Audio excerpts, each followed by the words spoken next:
Hello, wrestling fans. This is Discuss Impact.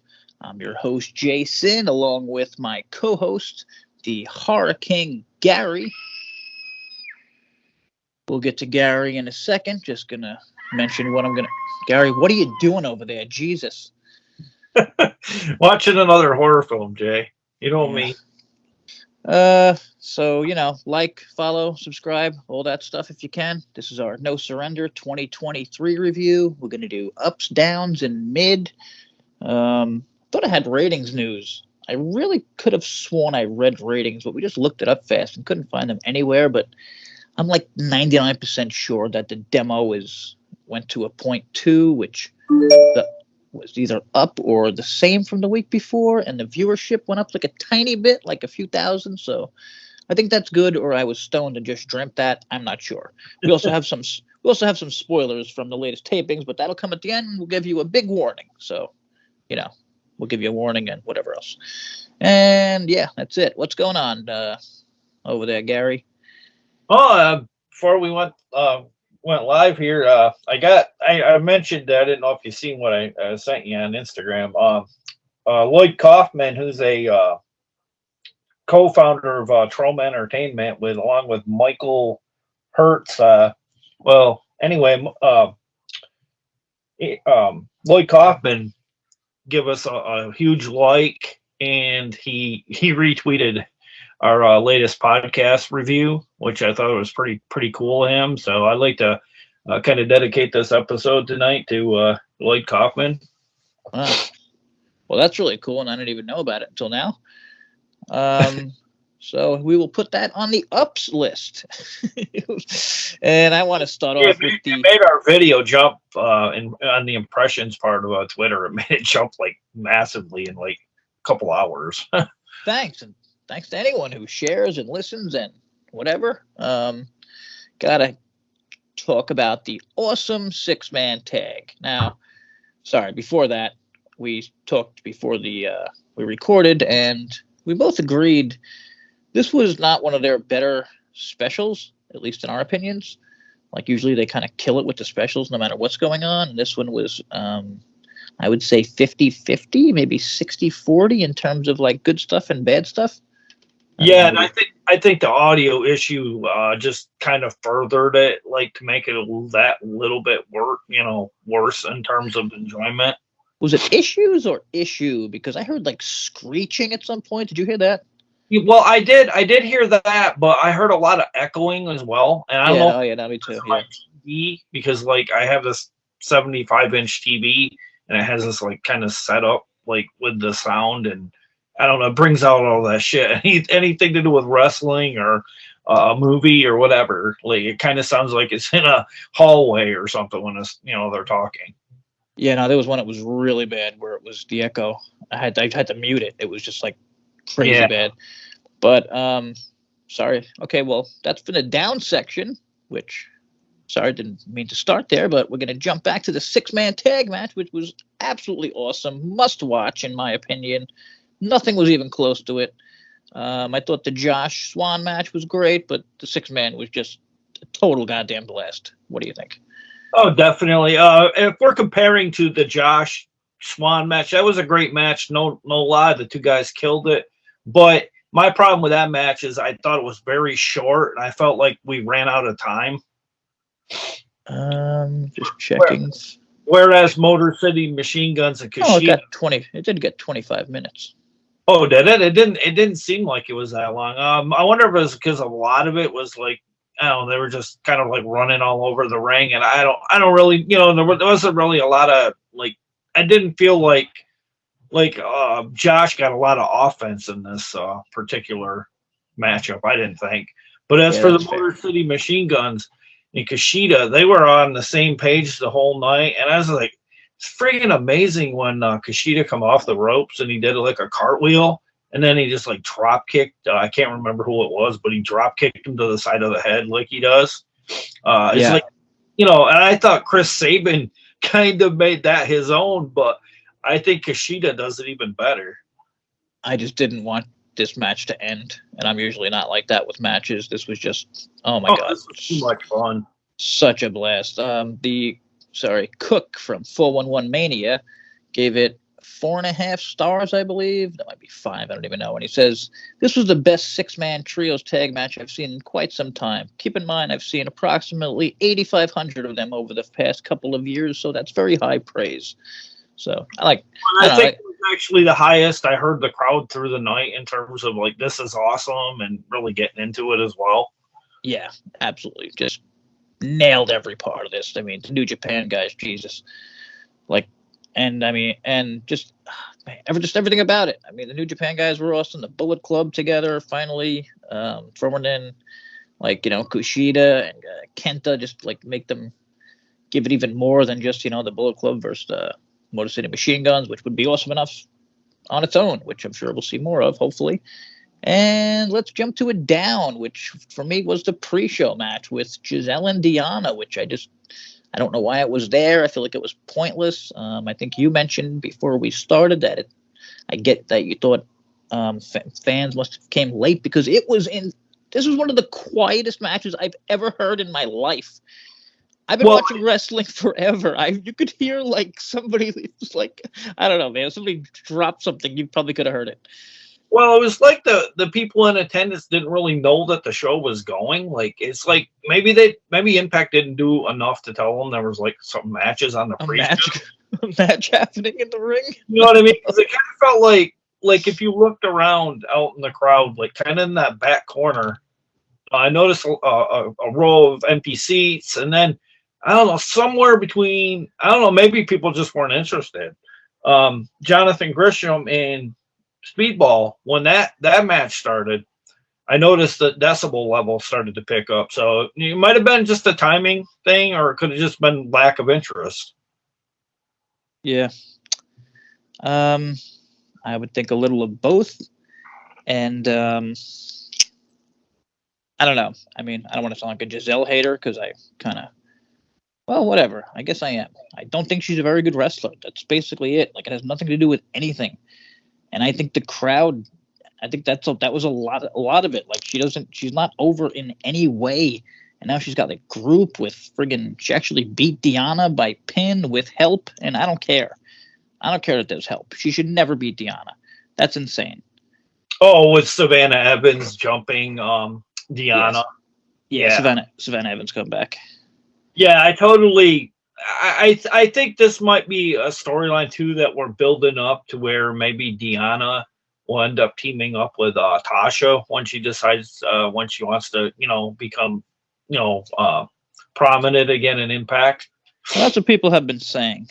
I mean, I really hope that is the case, but I don't know.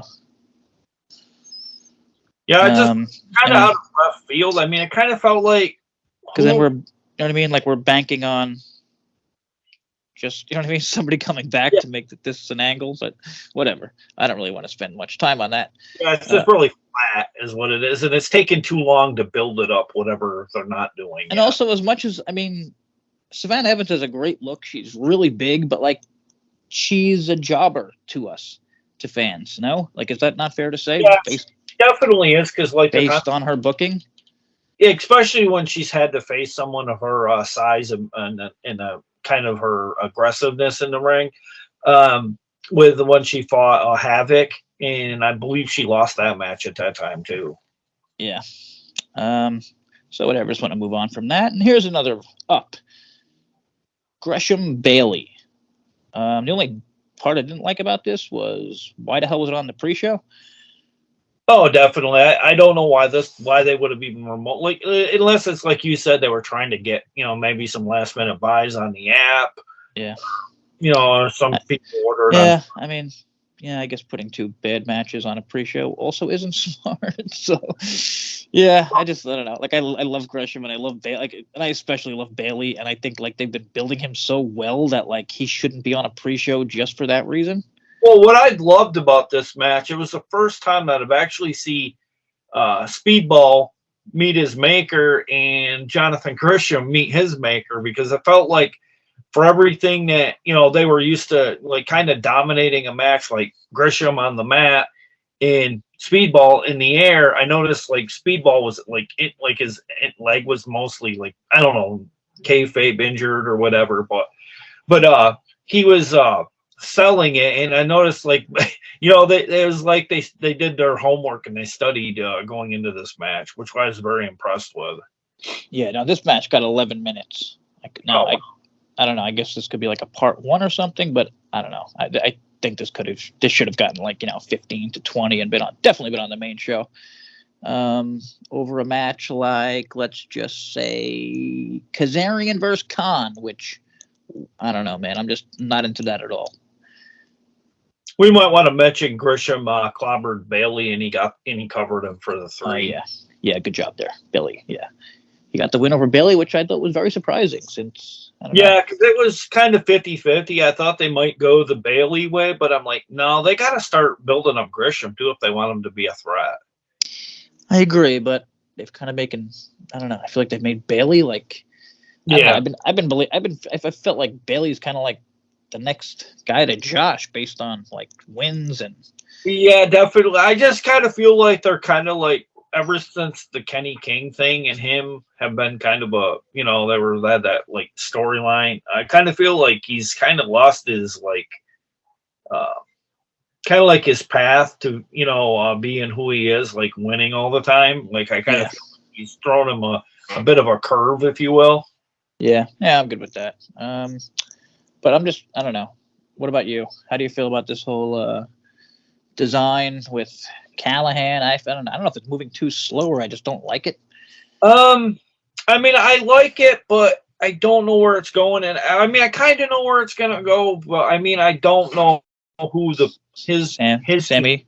Yeah, I feel like he's gonna go his own path, and then he's gonna like bring in some guys like I don't know to help him.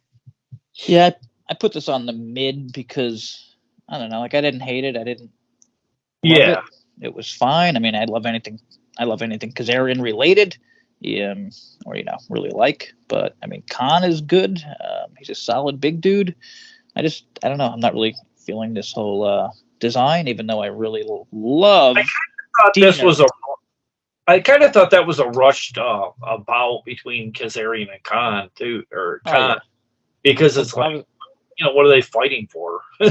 No, I'm totally with you. I was just gonna say, I was gonna ask, did I miss something like that? Kazarian should be feuding this much with the design, or I don't know, whatever. So yeah, I don't know. That just kind of felt kind of random and not necessary on a pay-per-view, but I don't mind.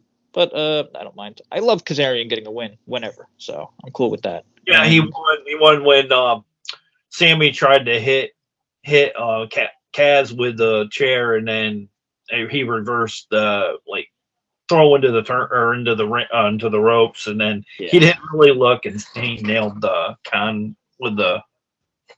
On the other hand, I don't like, what was it, 4 guys against 1?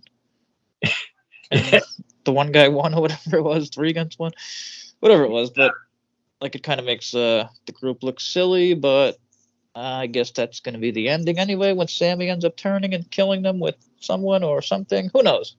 Well, if you notice, like this week too, at the pay-per-view, Sammy had his hat on and he had it backwards. I think that set off Dina right off the bat. Like you're not gonna be wearing that shit, right? Yeah, they got some good. Yeah, it's like they got some good stuff, but I don't know. Like it's not like totally not enough. For us to grasp yet to really. How about they don't have a good foil? How's that for a word? Yeah. Does that fit? Or I mean, I guess it's Sammy, which I mean, I don't know. It's kind of interesting, but okay. I'm going to go back to what I said originally, and it's taking too long. That's my only problem with it. Well, I did see on a recent tweet, it did show backstage. Scorpio Sky was actually backstage, so maybe that idea of Kazarian. Oh, come on! I mentioned that, didn't I? Yeah, you did. Scorpio Sky, and then when do we get Daniels? We might get him. He was at the sacrifice or something. Nah, I hate to say it, but he was at the Ring of Honor tapings, and he looks pretty set there. Wow. Gonna jump to. Well, might as well stick with the mid here for a minute since they're in a row. The Knockouts Tag Title match. the Death Dolls beating the Hex, who I guess just popped in for once because I don't think they were at the tapings. And I would have switched this with the well, then I guess that would have been 2 knockouts matches, whatever. Honestly, I think they were dropped into the mix because they're now free agents. It was mentioned on, I believe, a tweet that they're now, free. So I don't know if this was they're kind of like their tryout to see if Scott would, throw them a check or what. But I wouldn't be surprised if at the set of tapings behind the scenes they were probably signed on this. Oh, yeah, it's a good call. They might have done something not on the tapings because they weren't actually. Well, to be fair, I did miss. I could have sworn I saw Sunday tapings. Like, I know they happened, but I can't find them. I do have Saturday's tapings. What I do like about this, though, Jay, is that we've always saying we need to get this tag team division for the knockouts. We need to get more depth, and totally. Top hands in terms of if they stick around. Yeah, like I was hoping they got that Ashley D'Amboise or D'Ambroise. I don't know. Oh, did you see that on her? But yeah, she's looks like she's heading to AEW. Yeah, for what, 2-year contract? So yeah, it just, I don't know. That got me pissed because she definitely.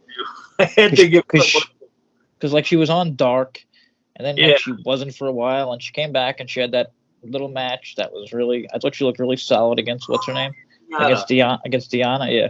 Yeah, that move she did between the center rope was pretty cool, and I was like, we were putting her over about 3 or 4 podcasts ago, and then I don't know, you snooze, you lose, Scott. You know what I mean? You gotta. Yeah, that's the problem. Yep. Got to quickly mention. I know people don't like spoilers, but this is one of those things that it's out there on news sites. So there was a title change, and that's all I'm going to say for now. We'll get to that later. What else do we have? Oh, sorry. Got to go with this. Big down. Big time down. Busted open. I don't even know what's going on at this point. I don't know why they're still feuding.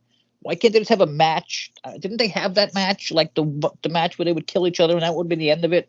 And now they're doing this, and the only thing I liked about this was Dave LaGreca selling a ridiculous push from Bully, like he got shot. Oh yeah, well I did like a little bit of once Bully got going. I did like that he name dropped NWO, mentioning that the NWO documentary about Kevin Nash talking about Scott Hall, and that was a pretty neat little tribute. Was he comparing himself and Tommy Dreamer?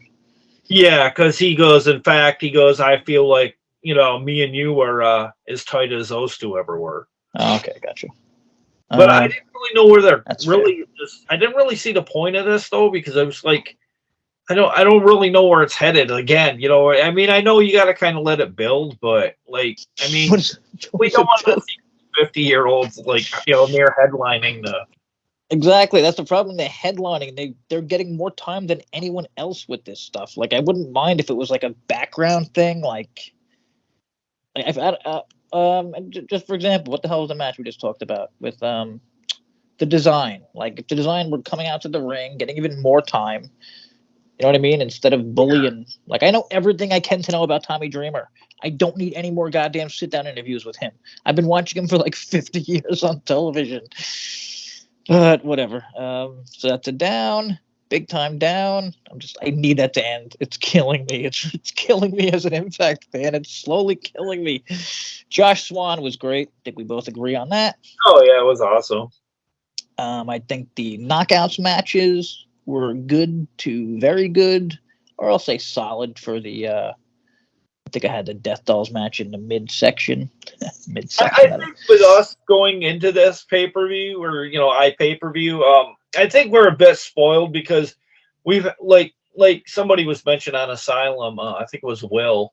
He said he goes, yeah, but to be fair, he goes, we've had about a good better part of a straight year of really good pay-per-view specials. Oh and yeah. This was one of those ones that they kind of felt like to him, it kind of felt like it was a bad day at the office.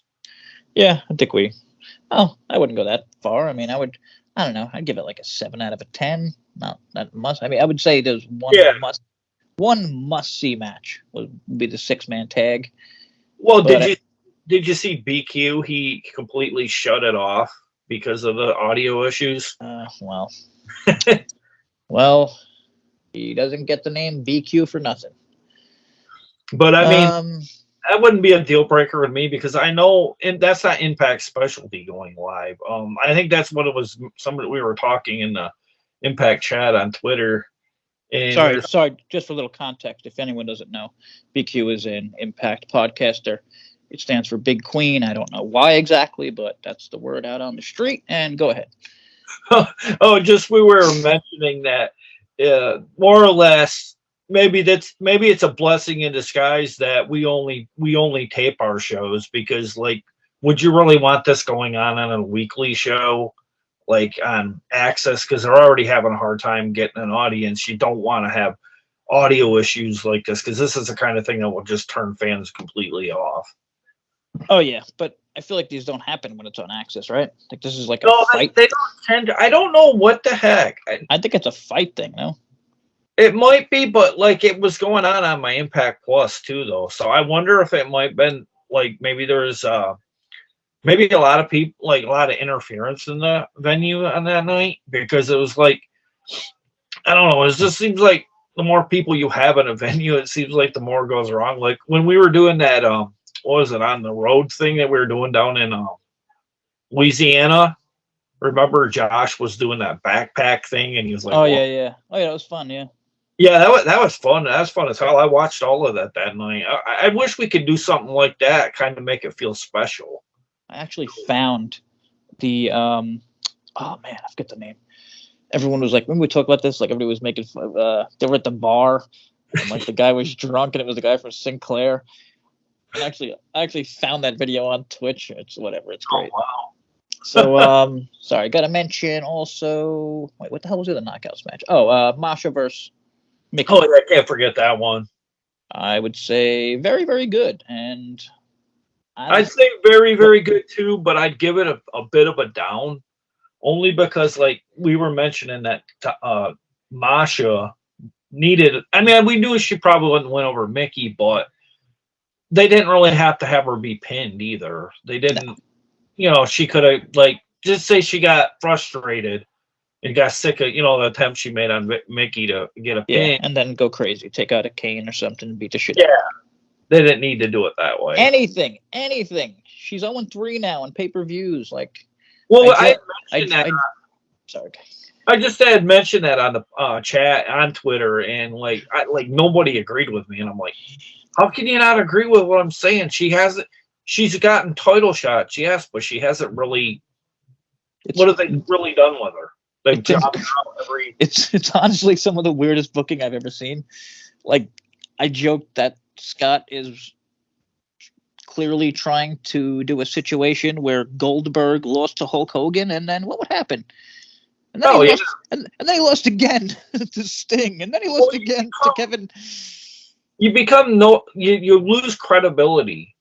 Like if you got select women or men on the roster, and you're a big fan of them, what is that saying to that fan? Like, yeah, I know you're going to get a shot eventually, and she's young and yada yada yada, but then don't bring her up like Goldberg.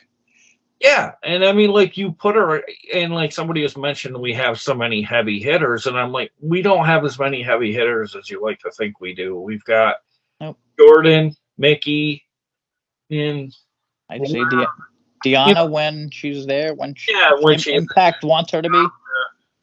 Giselle, I mean, you can't really say there's not that depth at as the main knockout like there was, like, say 5-6 years ago. Yeah, sorry, I got to randomly blame everyone who wanted these stupid Knockouts tag titles back, because I kept saying there will never be enough teams, and nailed that one.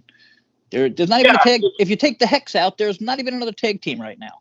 That's very much how I feel about when before ROH went out of business. I tried telling people they don't need the trio. Stupid 6-man titles. They don't have time for it. They had an hour of TV. What do you need a trios championship? Yeah, like AEW. I mean, I don't love all their titles, but they have what, 4 hours of television at least. Yeah, I mean that would make a little bit more sense, but not counting YouTube shows. Yeah, it used to be crazy about Ring of Honor. I'm like, wait, this is an hour show and they have like 9 titles. They literally had a trios match and it took like 40 minutes of the show, and like the other thing was like a squash match. I'm like, no, you don't put something glamorous like a 6-man tag with a squash match and maybe a couple of backstage interviews. You know what I mean? And to me, listen, if they didn't have these titles right now, they would have Taya. Taya is a world title contender at any moment. Havoc is the same. Havoc is a friggin' beast monster. Yeah, I haven't liked how they joke. Taya looks. This is the lowest I think I've ever seen her like booked. Like she's just like, it seems like she's lost in the knockout side of everything. And she's a champion. That's just like so weird. I don't know.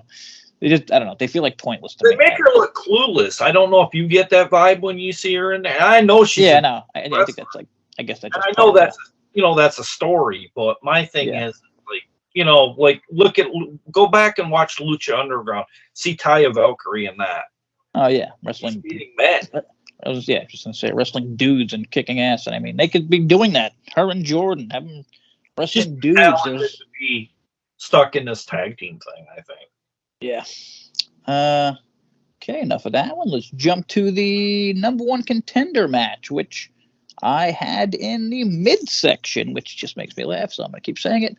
A little short for a number 1 contender match, but sorry. Also got to mention PCO got really effed up here. I saw it on his Instagram. Like his head is like goddamn cut open. Oh, wow. What happened? Is it like something where he... I'm guessing it must have happened at the taping, since I don't think it was this. We didn't see his head bleeding at the end of this match, right? The shoulder issue or whatever, where his bone pops out. Now he's got a hole in his head. Yeah, literally a gigantic. It's like, oh man, nasty. But yeah, he's always fun to watch. Especially in this match. I feel like he got more stuff than usual. Well, he does a hell of a job on Twitter too. Like if you actually put him out there, like when we've done videos, he actually responds or he retweets or tweets what. And I had that happen too with who's the other dude that we got from ROH? Delirious. He actually gave us a like on Instagram on something that I sent our I like Delirious. Kind of miss Delirious already. Yeah. Okay, what else do we have? Moose Hendry. First I had this in the mid, but then I put it to the ups because it was fun. It was fun enough. We made fun of this match. Like, what the hell is a? Yeah, we totally did. But just the name of it. Like, what the hell is the digital? I like the one Moose put on the virtual reality gear. Digital.combat. Yeah, he put on the headgear, like the virtual reality thing, and he's like moving back and forth, and he takes it off. And I got to look at Bill in the front row. He from the other podcast there. He was in the front row and he was like laughing his ass off. And I was like, "Oh my god, this is hysterical. This is comedy done good when Impact can do it." And I like about this that like Moose isn't getting like, he's not like jobbing. He doesn't look like a total like loser. He's like, usually has a lot of fans that were cheering. Yeah, he usually has the upper hand too, and like Hendry just keeps kind of like getting the wins. Like I like that. Like I think he. Are you getting the vibe? I think he held the tights. I'm not wrong. I could be wrong, but I think he held the tights on this one. I think Moose is starting to turn the face in this one, and Joe Hendry's starting to be kind of like. There you go. I just said it. Did you catch that part? Did he? Yeah, he did, because Moose had tried it first, but he did hook the tights. But I'm getting a lot of a like really cocky, kind of like a honky tonk man with Joe Hendry. I would very much like that. That's what I'm getting. I don't know if you're getting that. But. Remember how over Moose was? Oh, I know. He had a lot more. I think I'd say fans were kind of favoring him at points in this match. Moose. I mean, you bring up the NFL stuff. I mean, the guy was a world champion, and I just feel like he just like keeps getting better. Like he's funny. He's like just good at everything. I don't know. But great job by Moose. I mean, I guess you can't always be in the main event scene. Maybe he'll get back there. I'd like to see that. Personally, I think he's a more fun champion than Josh was. That's just my thing. I mean, Josh puts on awesome matches, but Moose was just, I don't know, more fun character. Well, my thing is with this match is we laughed at it. We were saying you get to use all these devices and whatnot. Yeah. But I mean, they played this stuff to a T. Like with Joe Hendry, the RC car wouldn't work, so he picks it up and heaves it at his junk. It was just, it was funny. It was like you said, everything was well done here. And sorry, we missed we jumped out of that 4-way match quickly. But the number 1 contender match, Steve Macklin ended up winning. Here's what I didn't like. Heath was the last guy. Yeah, I don't know what they're doing. I don't know if they're still trying to like give him a glimmer of hope and like trying to make him credible. But I mean, I guess in this venue here on that night, they did like him quite a bit. But I don't know. It kind of stood out like a sore thumb to me who was going to win. Yeah, same here. I did think PCO possibly could have, but I also kind of felt like, some crazy shit was going to happen. With Eddie. Yeah. Eddie showed up, which was perfect with a shovel. What they did the opposite of what I thought they were going to do. I thought they were going to have Eddie jump him at the tapings going into the pay-per-view. And what they did, they ended up having him jump him at the pay-per-view. So that makes total sense too, because I did call that at some point Eddie would get even with him, and here, obviously he ruined his shot at the number 1 contendership. PCO was also fantastic on Instagram. He needs more followers, and I don't know. I feel like Impact, is he big on there too? I feel like Impact should like hook him up. But yeah, like he posts like these little, like he posts like little clips, like of himself doing like the cannonball to the outside or whatever. And he's like, this is where Eddie screwed PCO, and it's like the video of Eddie coming down. Yeah, well, I know at one point I was paying attention to a lot on Instagram, but then it kind of like got like the same people always saying the same stuff. Like with me, I belong to a lot of I follow a lot of people with movies and stuff, and it just seems like a lot of gloating. You know what I mean? Like a lot of gloating. Oh, I got this one. It's like, come on, enough's enough. I mean, you've got 20 movies. I just don't see how anybody can afford to pay for that kind of stuff. Yeah, well, that's part of life. People like gloating and, those money videos and whatever else. I don't know. I just saw a dark picture or whatever the hell it was, and Athena made the other girl's head move in the goddamn picture and talk, and that kind of blew my mind. So I'm really old. I guess that's my point on that. And what else do we have here? Mickey got the win, like we said. I didn't want Mickey to lose. I don't think she's losing for a while. No, I definitely didn't. That wouldn't make no sense because somebody was in Mercedes. Is it Monet? Is that her name? Well, they think it's going to be Sasha Banks. Yeah, they think it's going to be eventually. There's going to be a match, title versus title. I'm afraid we would end up on the losing end of that one, but yeah, definitely.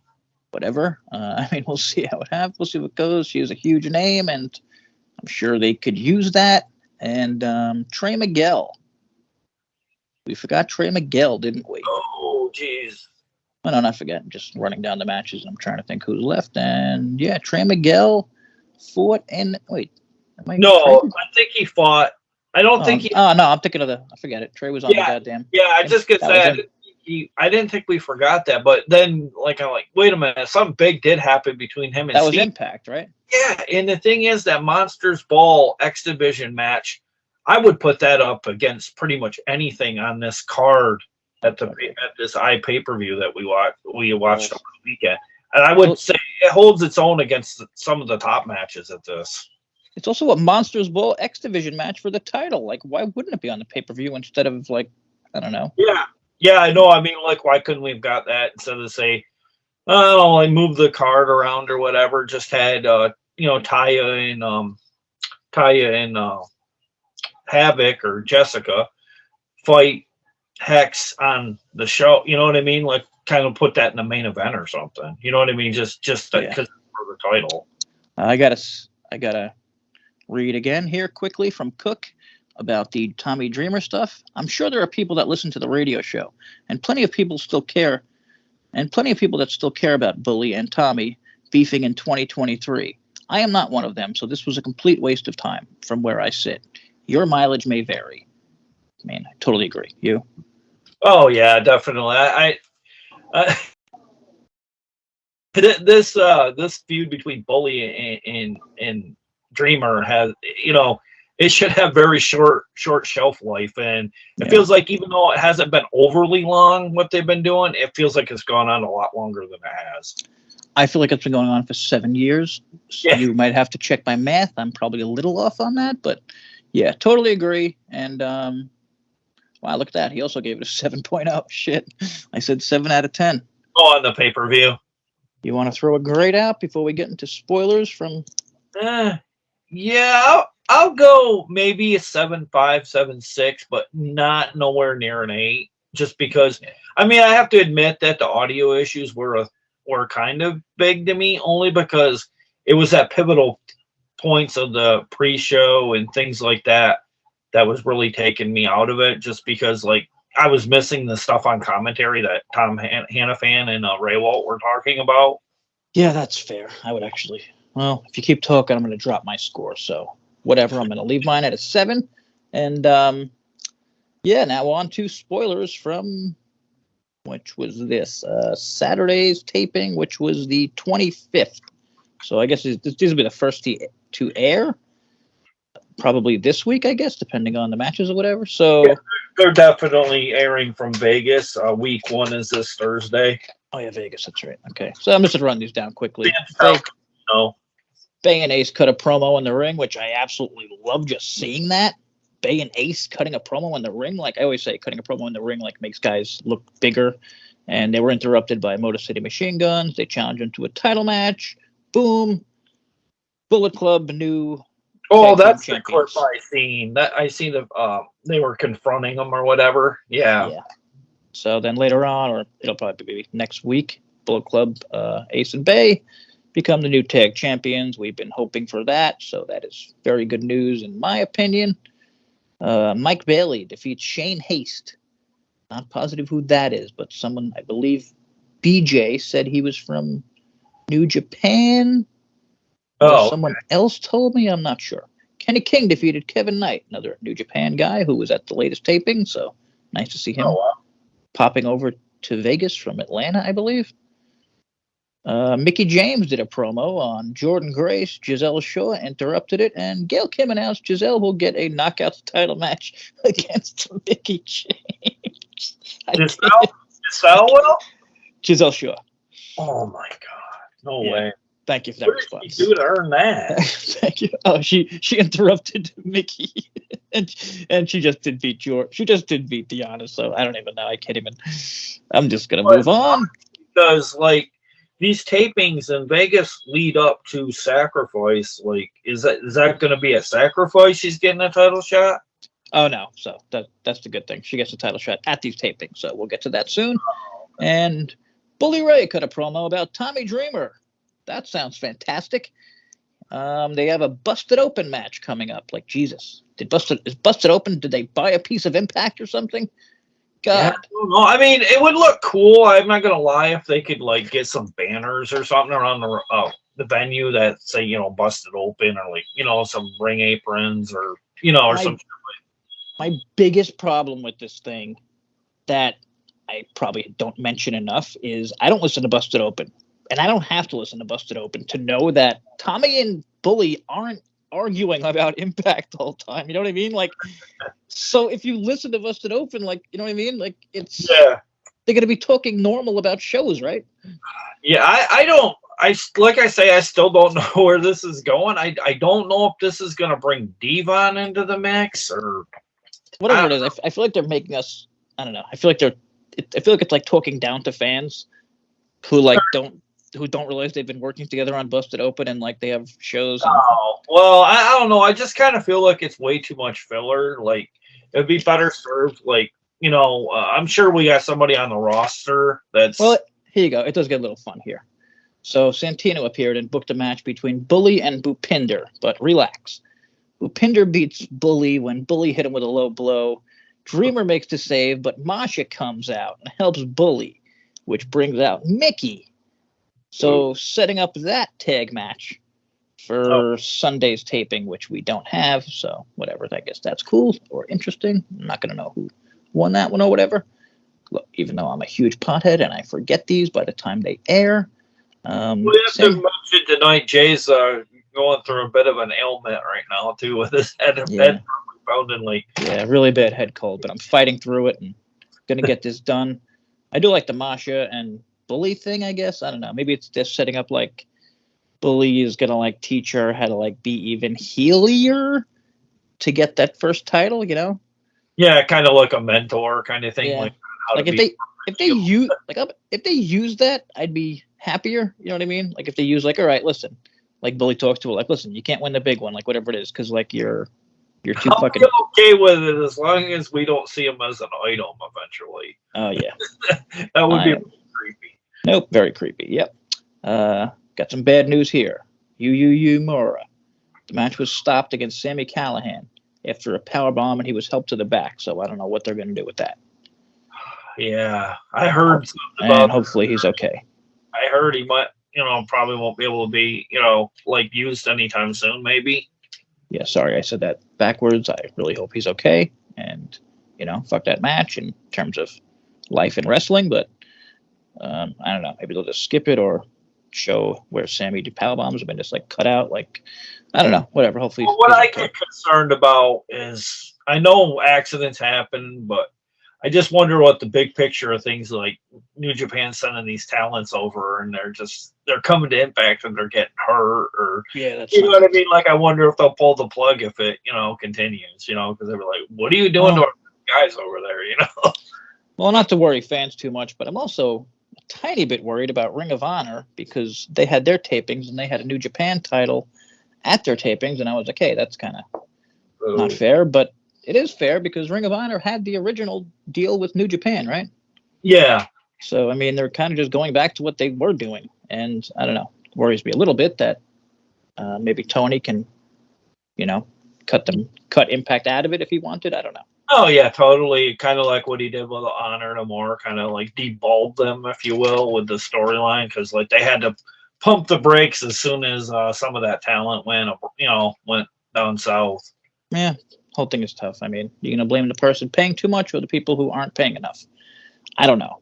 Kushida defeated Gresham. Awesome to see Kushida at the taping still. I don't like Gresham losing right after winning.